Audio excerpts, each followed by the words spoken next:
든든하고 활기찬 노후를 대비합니다. 든든 100세 프로젝트. 오늘은 인생 후반기를 알차게 채워가는 시간이죠. 하프타임 미래연구소 박호근 박사 모시고 얘기 나눠보겠습니다. 어서 오십시오. 안녕하세요. 네, 지난 시간에는 인생 후반전의 목적지를 설정하는 법을 배워봤습니다. 오늘은 구체적으로 이제 타임라인 짜는 법까지를 준비하셨는데 은퇴하신 분들이 자주 하시는 말씀 중에 하나가 시간이 정말 안 간다도 있는데 반대로 아니 뒤돌아보니 하루가 벌써 지나갔다라는 말이거든요. 네. 은퇴 후 시간 관리가 왜 유독 어려울까요? 이제 빈 캠퍼스 때문이라고 말씀드릴 수 있는데요. 예. 이제 전반전은 이제 회사 업무, 회의, 보고 이런 것들 촘촘히 이제 프레임이 짜져 있던 시간 속에서 살다가 네. 이제 은퇴 후 24시간이 빈 캠퍼스처럼 이제 덩그러니 놓이게 되는 것이죠. 이게 프레임이 없으면 시간은 사실 무겁게 이게 가라앉는 이제 현상이 있는데 목적지가 없는 시간은 자유가 아니라 이제 방황이기 때문에 그렇다고 말씀드릴 수 있겠습니다. 그러니까 이제 빈 종이, 네네. 네, 빈 캔버스 같다는 말씀인데. 네. 그러면 이걸 어떻게 채워야 되는지 이 후반전 타임라인의 핵심은 뭘까요? 이제 단순한 하루 계획표가 아니고요. 제가 제안하는 타임라인은 이제 3단계 리모델링이라고 말씀드릴 수 있는데요. 예. 이제 첫 번째 단계는 이제 고정 루틴이라고 말씀드릴 수 있습니다. 네. 이제 아침 시간 또 식사 운동 이런 이제 생체 리듬을 잡는 이제 뼈대가 되는 이제 시간이고요. 이제 두 번째 단계가 이제 몰입의 시간이라 그래서 오늘 정한 목적지를 향해서 투자는 매일 2시간, 3시간의 아주 집중적인 구간을 이제 말씀드릴 수가 있고요. 이제 세 번째 단계는 여백의 미라고 이야기해서 아무것도 하지 않아도 혹은 예상치 못한 즐거움을 위한 비움의 시간 이렇게 말씀드릴 수 있어서 이 세 가지가 조화를 이룰 때 이제 삶은 비로소 이제 여행이 되는 것입니다. 네.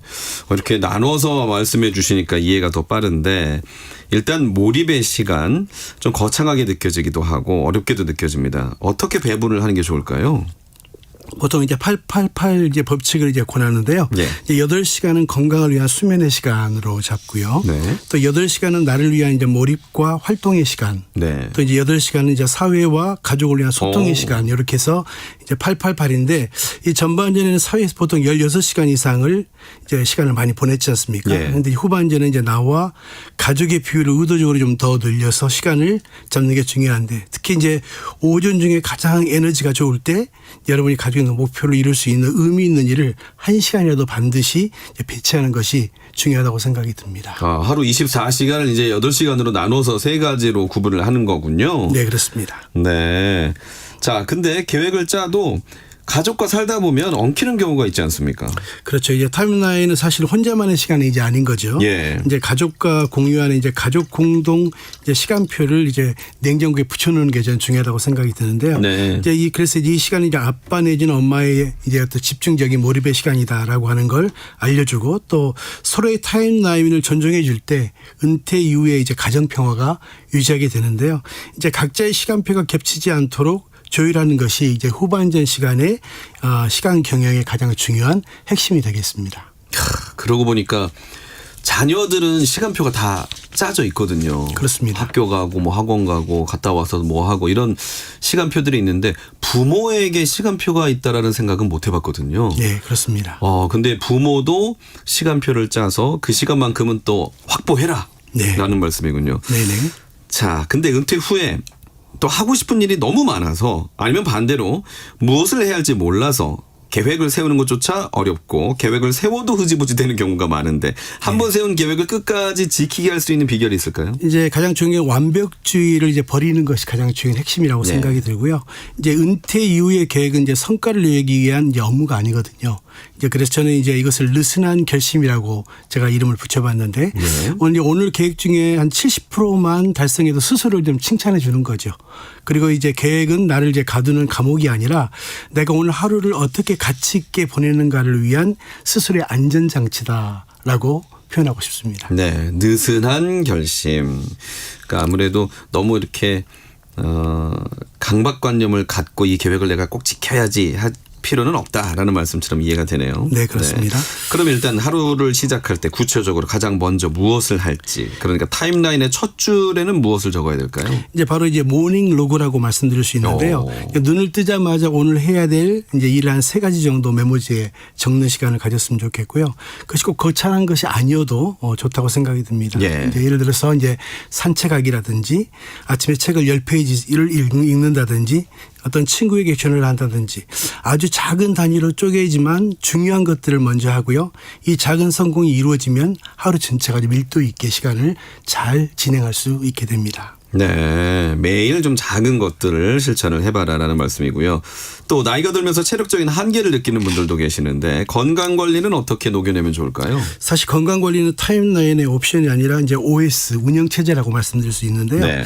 이제 몸이 받쳐주지 않으면 사실 어떤 계획도 무용지물이 될 수밖에 없거든요.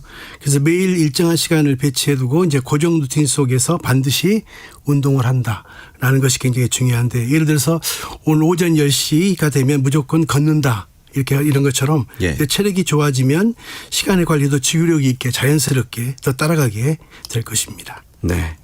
건강이 곧 시간 관리의 동력이다 라고 말씀하셨고요. 다음으로 후반전 타임라인에서 인간관계 앞서 이제 여러 차례 말씀을 해 주셨지만 전반전에 업무상 만남이 많았다면 후반전은 달라져야 된다고 하셨어요.